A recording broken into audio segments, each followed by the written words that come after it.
convention, most recent American convention, I thought, I'll take some ducks with me. So I went to my usual duck supplier.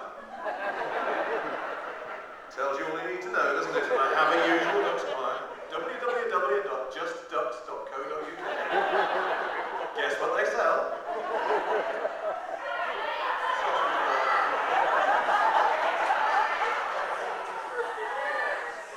They do little ducks, they do big ducks, they do racing ducks. I sounded really excited, but it's actually, if you're organising a duck race in a village, you put 5,000 ducks in the river upstream, and the first one down, and all the numbers written on the bottom. Oh, big ducks, little ducks, radio ducks, light-up ducks, themed ducks, vibrating ducks, yes, there's always somebody who's blowing the tone, but yes, they've got them. Anyway, I ordered some ducks. And I was going to take them and take my big duck. This is not my big duck. I don't know where my big duck is. He's around somewhere. The big duck is a present from, and I can't believe I'm saying this in public, the Harkin Appreciation Society. There is a French fan, a wonderful guy, Verbal Luke on the forums, Jean Juité. He raises silly amounts of money for charity by creating Harkin-related artifacts. Dr. Harkin's brain bleach. Dr. Harkin's replacement marbles for people who have lost theirs. Little badges to say PHAS. This sort of stuff. Anyway, and he gave me this big duck. So I thought, I'll take this big duck. But when it came to packing, because there was a lot of stuff, including the stovepipe hat, which again is quite big, we were getting a bit worried about the sheer quantity of luggage that we had, so sheer volume. And I thought, oh, hang on a minute, the duck is hollow. If I cut a hole in the bottom, I can fill it with little ducks. It'll just halve the space. That's a good idea. But I thought, I can't do that to my ceremonial duck, my best duck. So I ordered a replacement. Trojan duck. I ordered this guy. And I got him home, and I got my Stanley knife from the cupboard. And I turned him over, and I raised my knife, and he went.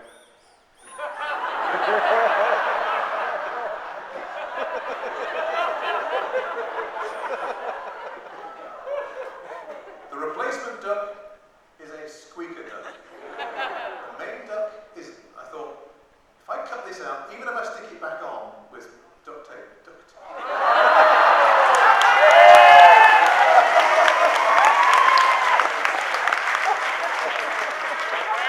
My own worst enemy some days. Anyway, even if I stick it back on with some form of adhesive tape, it will never, again, I can't do it. I thought,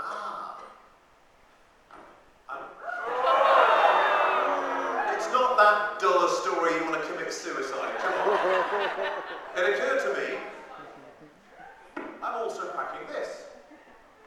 And this is also hollow. I can fill this with ducks. So I did.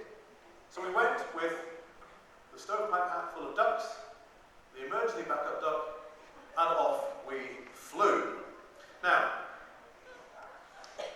one thing I hadn't thought about was what a stovepipe hat full of little ducks looks like on an airport security scan. I now know that what it looks like is interesting. So we landed in Baltimore. Now, I don't know if you've ever flown into the United States. When you come through most airports, they're not check-in desks at that point. The desks you come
So we went down a little side tunnel to an area, a work area where he had a big desk and his own X-ray machine, and he invited me to put my heavy suitcase into the X-ray machine. Look, I wouldn't do it himself, in case he hurt his back. Got me to do it. I put it in, and it went through. And I got all my bags, and I set them out, and he said, "Did you pack these bags yourself, sir?" And I wanted to say, "I'm a married man, I'm not allowed to pack my bags." But we packed them together, so I said, yes, I packed these bags. He said, "Do you know what is in these bags, sir?" Now, when faced with authority, I tend to get pathologically honest. I am not going to say anything I cannot absolutely justify and put on. So he said to me, "Do you know what is in these bags, sir?" And I said, "Well, I know what's in all the bags, but I don't know what's in any particular bag." "Excuse me, sir?" Well, you see, we packed everything, but then one of the suitcases was over the weight limit. We were within the total weight limit allowed, but one of the suitcases was over the weight limit for an individual item. So we took some stuff out of there and moved it around. And then I realised that I'd put all my socks in one suitcase. And I don't like that. When I travel, I put some of my socks in one suitcase, some in another, some in the shirt. That way, if one suitcase gets lost, I haven't lost all my socks. Do you know what is in these bags, sir? "Yes, I know what's in these bags." "Good," he said. "Can you tell me what this is, sir?" Pointing to the really useful box. And I said, "Oh, yes. It's a Trojan duck."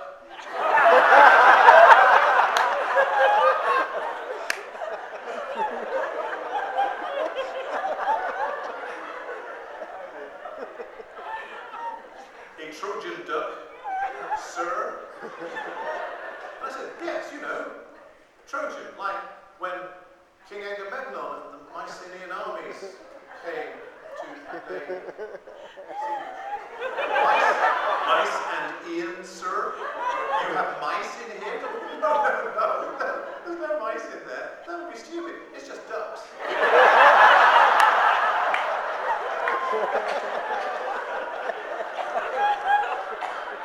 And he looked over my shoulder, and he went, and the far wall, which was all mirrors. At first I thought we were in a ballet rehearsals. Door opened, and out came this guy. Could have been a clone from the first guy. Same linen suit, same crisp-pressed trousers, same crisp-pressed revolver and crisp-pressed holster. And he came out and they had a little whispered conversation. "Tell me about all these things," and then I thought, "Oh, hang on a minute. I have forgotten two things. Firstly, the ducks are not in the duck. They're in the hat. What I'm explaining to him is not matching what he is seeing on his scanner."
The